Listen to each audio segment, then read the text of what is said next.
Merhabalar, ben Doktor Mehdi Şalvız, kulak burun boğaz uzmanıyım. Bugün baş dönmesi ve dengesizlik üzerinde konuşacağım. Baş dönmesi aslında son dönemde sıklıkla gözlenen, hatta bir yerde popüler olan bir konu. Genelde insanlar bize vertigom var diye gelir.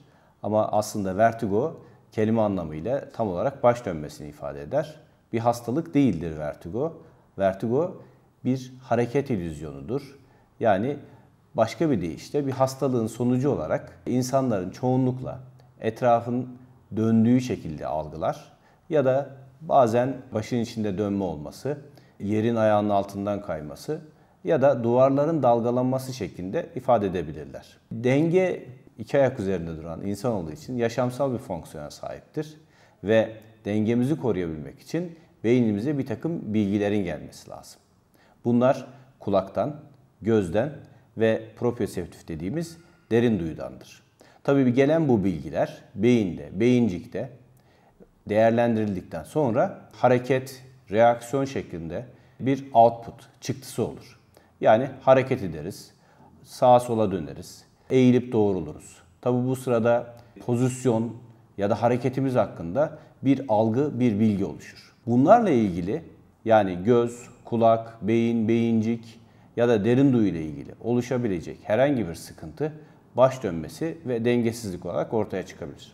Çoğunlukla baş dönmesi yani vertigo dediğimiz etrafın dönmesi şeklinde olan durumlar kulak ya da nörolojik yani beyin ya da sinirle alakalı olur. Bunları inceleyecek olursak sıklık sırasına göre çoğunlukla diyebiliriz ki yaklaşık %60'ı kulak kaynaklı hastalıklardır. Bunların da en sık olanı benin paroksismal pozisyonel vertigo dediğimiz halk arasında iç kulak kristal olarak da bilinen rahatsızlıktır.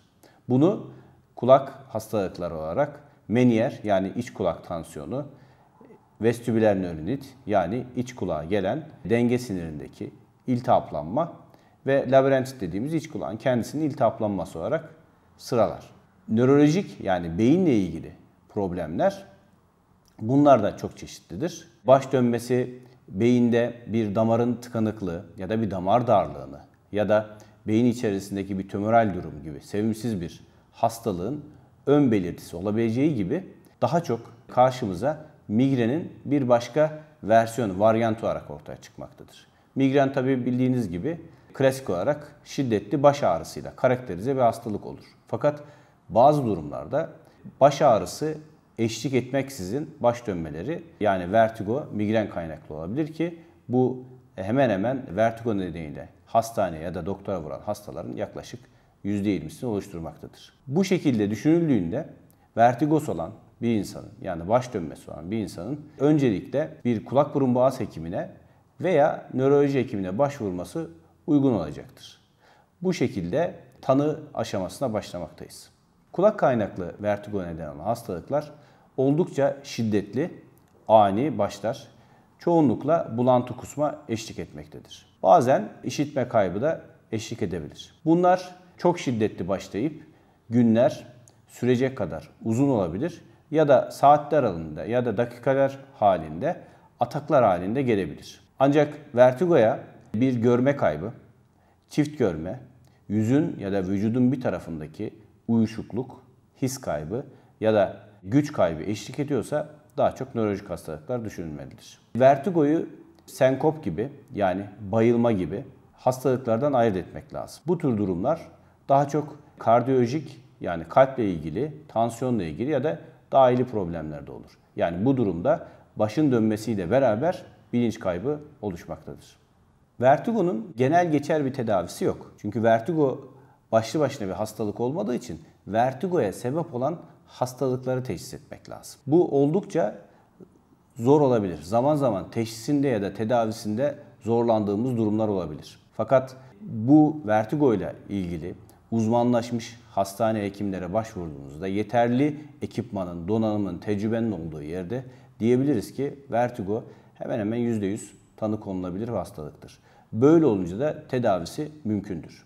Örneğin en sık vertigoya sebep olan iç kulak kristali yani benin paroksismal pozisyonel vertigo yarım daire kanallarına düşen bir otolit dediğimiz kristalden kaynaklı olduğu için burada etkilenen kulağa ve etkilenen yarım daire kanalını bulup manevrayla bu yarım daire kanal içindeki kristalin geldiği yere, yani vestibüle düşürülmesi, tedavisi çoğunlukla mümkün olmaktadır. Ve bu tür durumlarda genelde ilaç tedavisine başvurulmaz.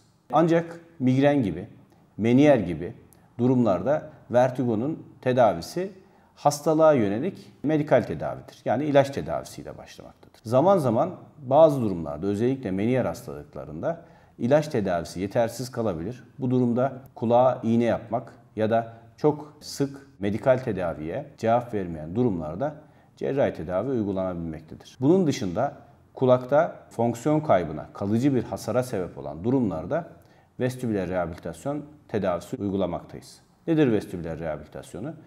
Başka bir deyişle dengenin fizik tedavisi. Burada biz önce hastalarımıza ev egzersizleri, ev ödevleri veririz. Evde tekrarlamasıyla beraber yavaş yavaş baş dönmesi kaybolur ve dengesizlik hissi tamamıyla ortadan kalkar.